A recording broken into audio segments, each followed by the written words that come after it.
নিবন্ধন সহ সার্বিক বিষয় তুলে ধরতে রাজধানীর পুরানো পল্টনে দলের কেন্দ্রীয় কার্যালয়ে সংবাদ সম্মেলন করে বাংলাদেশ আমজনগণ পার্টি। বক্তব্য রাখেন দলটির সদস্য সচিব ফাতেমা তাসনিম। সংবাদ সম্মেলনে দলটির নেতারা বলেন, রাজনৈতিক দল নিবন্ধন বিধিমালা 2008-এর সকল শর্ত পূরণ করে আবেদন জমা দেয় বাংলাদেশ আমজনগণ পার্টি। 7 বার তদন্ত করার পরও এখনও নিবন্ধন মেলেনি। এমনকি গণবিজ্ঞপ্তি জারির পরও সনদ না দেওয়ার কারণ না জানানোয় ক্ষোভ প্রকাশ করেন তারা। সারা দেশে বাংলাদেশ আমজনগণ পার্টির তথ্য পুনঃতদন্ত সিদ্ধান্ত নেয় নির্বাচন কমিশন। পুনঃতদন্তের সিদ্ধান্তে কেন নেওয়া হয়েছে তা নির্বাচন কমিশন থেকে লিখিতভাবে জানায়নি।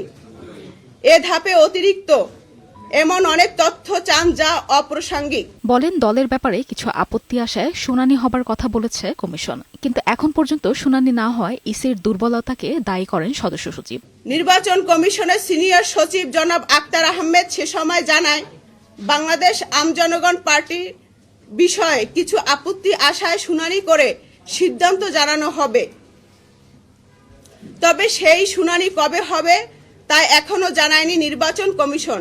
ফাতিমা তাসনিম বলেন, ত্রয়োদশ জাতীয় সংসদ নির্বাচনে অংশগ্রহণ থেকে দূরে রাখতেই দল নিবন্ধনের মতো গুরুত্বপূর্ণ বিষয় অপেক্ষমান রাখা হয়েছে। নির্বাচন কমিশনারের দুর্বলতা ইতিমধ্যে স্পষ্ট হয়েছে। তাছাড়া তারা একটি বড় দলের প্রতি হেলে পড়েছে এবং আপনারা দেখতে পেয়েছেন তারা স্বজনপ্রীতি করছে। দ্রুত সমস্ত জটিলতা কাটিয়ে বাংলাদেশ আমজনগণ পার্টিকে নিবন্ধন দেওয়ার দাবি জানানো হয় সংবাদ সম্মেলন থেকে। মেরিন আমিন, বৈশাখী সংবাদ, ঢাকা।